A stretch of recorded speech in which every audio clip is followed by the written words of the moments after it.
امام جعفر صادق علیہ السلام کے نسخہ سن لیں ہر بیماری کے علاج۔ اس وقت لوگ مہنگائی ہے، غربت ہے، بہت مشکلات ہیں، کینسر کا مریض لاکھوں روپے دیتا ہے پھر بھی بیچارہ مر جاتا ہے، کیموتھراپی اور دردناک ہے۔ عزیز امام کا نسخہ یاد کر لیں، لوگوں کو دیں۔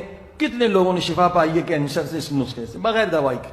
امام فرماتے ہیں ہر لا علاج بیماری کا علاج کیا ہے؟ 100 مرتبہ صلوات پڑھیں فجر کے بعد اور 70 دفعہ 4 قل پڑھیں، قل هو اللہ احد، قل اعوذ برب الناس، قل اعوذ برب الفلق، قل اعوذ، یہ چاروں قل پڑھیں۔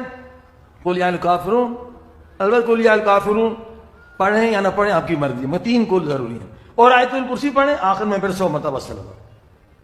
اگر چھوٹی موٹی بیماری ہے تو 40 دن، بڑی بیماری ہے تو 4 مہینے مسلسل کریں۔ ہم نے یہ نسخہ آج سے تقریباً 15 سال پہلے ڈاکٹر ہمارے دوست سمد صاحب کو ٹائم ان کو دیا کہ آپ کے مریض آتے ہیں، آپ یہ عمل کریں، نتیجہ دیکھیں۔ تو بہت خوش تھے، کہا مولانا ماشاءاللہ 24 جو ہے نا کینسر کے مریض شفا پا چکے اس امام کے نسخے سے۔ مومنین کرام، امیر کائنات علی ابن ابی طالب علیہ السلام کا بتایا ہوا ایک بہت ہی مجرب اور طاقتور ترین وظیفہ آپ تک پہنچانے کی سعادت حاصل کر رہے ہیں۔ اس وظیفہ کی برکت سے اگر آپ بیمار ہیں تو پروردگار آپ کو شفا دے گا، اور اگر بیمار نہیں ہیں تو آپ وظیفہ کریں گے تو مولا فرماتے ہیں آپ کبھی بیمار نہیں ہوں گے۔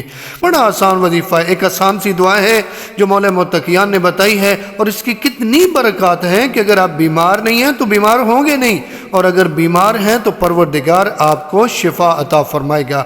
امیر کائنات علی ابن ابی طالب علیہ السلام نے فرمایا کہ اگر اس دعا کو روزانہ 3 مرتبہ آپ پڑھیں تو انشاءاللہ کبھی بیمار نہیں ہوں گے اور بیمار کو شفا ملے گی۔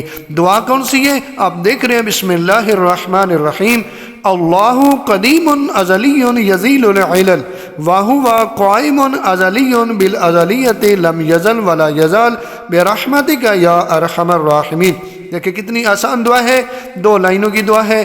اگر آپ یہ دعا روزانہ 3 مرتبہ پڑھا کریں تو پروردگار آپ کو شفا عطا فرمائے گا۔ اگر بیمار نہیں ہیں تو کبھی بیمار نہیں ہوں گے۔ ہر روز پڑھنا کوئی مشکل کام نہیں ہے، انسان اگر کوشش کرے، اور کوشش کریں اگر نماز کے بعد، چاہے وہ فجر کی ہو، ظہرین کی ہو، مغربین کی ہو، اس کے بعد ایک ٹائم بنا لیں، اس ٹائم کے بعد اس دعا کو پڑھا کریں، پروردگار آپ کو شفا دے گا۔ یہاں تک کہ ہمارا ایمان ہے، عقیدہ ہے کہ ائمہ بھی حجت ہیں، ان کے فرامین بھی ہم پر حجت ہیں۔